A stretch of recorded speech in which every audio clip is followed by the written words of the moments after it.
we have been given the scientific knowledge, the technical ability, and the materials to pursue the exploration of the universe. Over the years, many involved in space exploration have had anomalous encounters that inspired them to embark on a quest for UFO truth. Today, on Archives of the Anomalous, we will explore that quest for truth.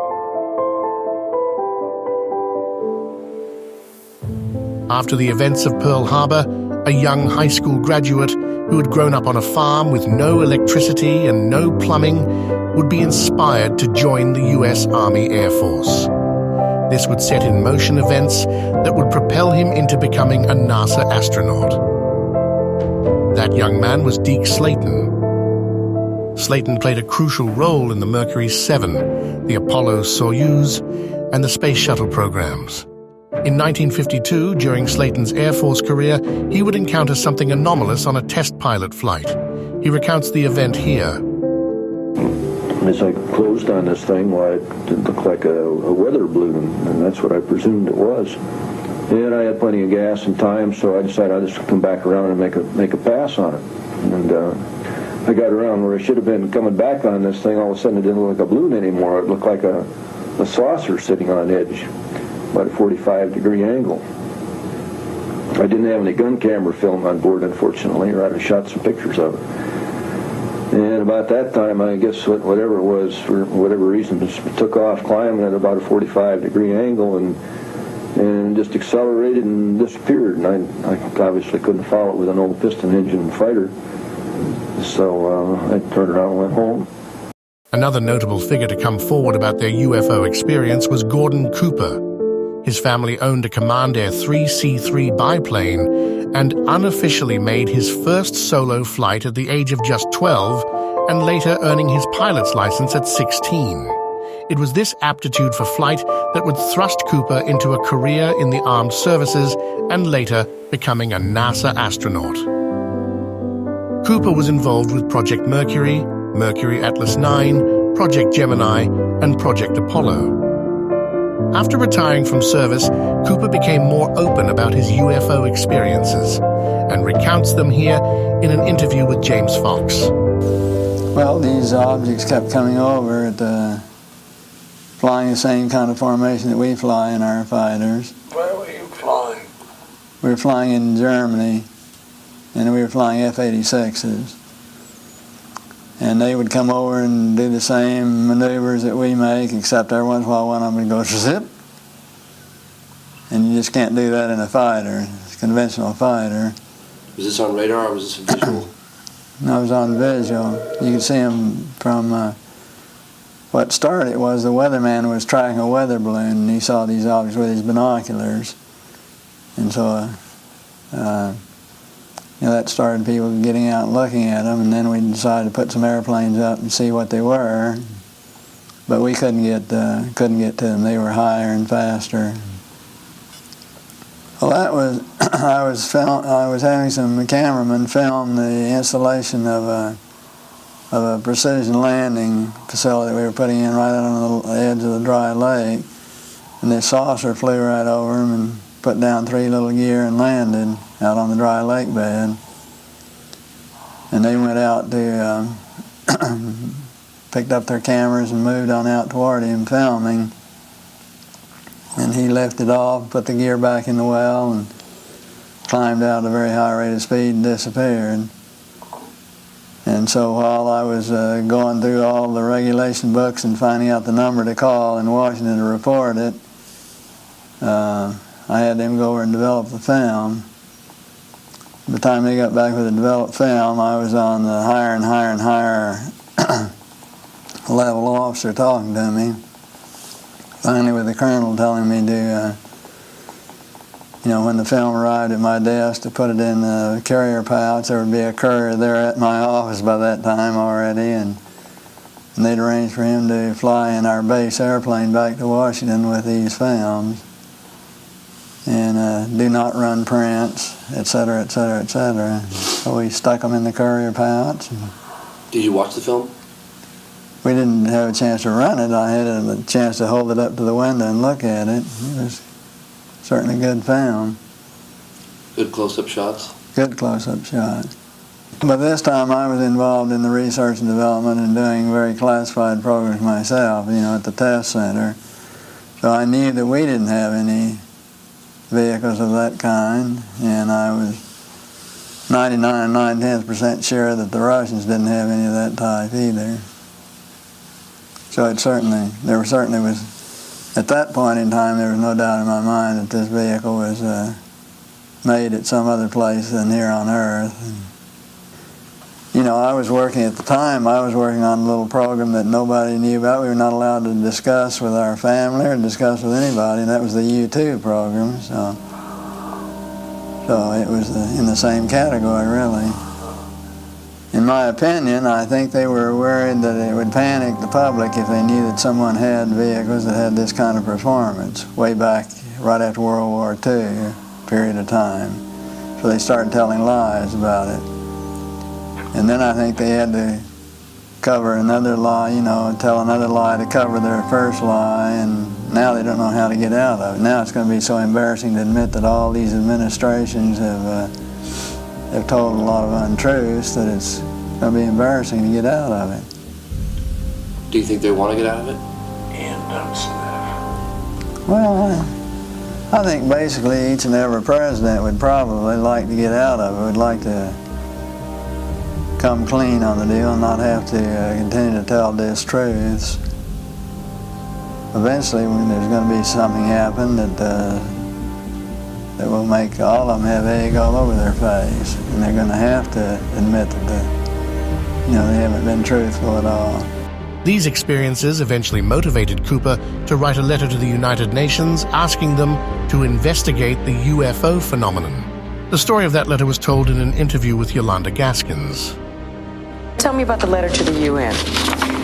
Well, the letter to the UN was in conjunction with a meeting that I had with Kurt Waldheim and the Security Council of the UN to try to encourage the UN to establish a committee to start comparing notes and data and information and to really look into all of this from an unbiased, neutral point of view. Here's a quote from your letter. I believe that these extraterrestrial vehicles and their crews are visiting this planet from other planets and are obviously a little more advanced than we are here on Earth. And are you saying that's exactly why governments have been trying to keep this information private, because of that obvious advancement? Very possibly, right. Many astronauts will not openly discuss UFOs and the possibility of alien visitation due to stigma and the fear of backlash. But that did not stop some from becoming advocates for getting to the bottom of the UFO enigma. Some, like astronaut Edgar Mitchell. Mitchell learned to fly at the young age of 13. At 16, he received his piloting license. During his career, Mitchell would receive the Presidential Medal of Freedom for the part he played in the Apollo 13 mission operations team. He then went on to serve as the lunar module pilot for the Apollo 14 mission, cementing his role in history as one of the few people to walk on the moon. After his career in NASA, he would become more outspoken about private testimony he received from former military and intelligence community officers. We are now joined by a distinguished American in West Palm Beach, Dr. Edgar Mitchell, the Apollo 14 astronaut, sixth man to walk on the moon. Many of the Roswell witnesses told Dr. Mitchell their accounts, which he says were later verified by a contact at the Pentagon. What do you believe, Dr. Mitchell? Well, I can say, Larry, I have no first-hand experience, but all of my experience comes from what I call the old-timers that at some point in their, before they passed on, and these were folks all gone now, and because I was who I was, because I lived in the area, I grew up in the area, and because I was an astronaut, some of them wanted to get it off their chest before they passed on, and I happened to be selected to hear their story. And all of them, as I heard some of the earlier testimony, all of them were under very severe oaths and fear and penalty for talking, but they did want to talk. In another interview, Mitchell summarizes what was told to him over the years of gathering information from those military and intelligence officials. Because of official secrecy oaths, the names of those individuals would remain hidden. We have to remember that right after World War II, the Army Air Force was separated and became the Air Force, a separate branch of service, and that the OSS, which was the Office of Special Services, was disbanded and eventually became the CIA. So that here was a major military organization and a major intelligence organization totally in disarray, new founded, didn't know what they were doing after World War II and not really reorganized yet. And as a result of that, the President Truman at that time convened a very high-level committee to examine this alien or UFO phenomenon. They did come to the conclusion that it was alien, and the military rightly came to the conclusion, if they're hostile, there's nothing we can do about it. Therefore, their choice was to deny it and to hush it up and create the National Security Act of 1947, which validated that deception and covered it up and allowed the group to go underground, as it were. And we've been living with that now for 50 years. It is really the beginning of the whole cover-up, the entire denial of this phenomenon. And the addition of dismissal, disinformation, misinformation to cloak and to discourage investigation, to misinform. It's just been continuous for many, many years now. Eventually it came away from the fear, I believe, of not being able to protect and do their duty to the notion of power and control, controlling the knowledge and the technology. And the group involved with that is still doing it. Well, I eventually went to the Pentagon and asked for a meeting with the Intelligence Committee of the Joint Chiefs of Staff, which I got with another naval officer who had had many similar experiences. And we told our story, and this gentleman, a vice admiral, said to us, well, I don't know about that, but I'm going to find out.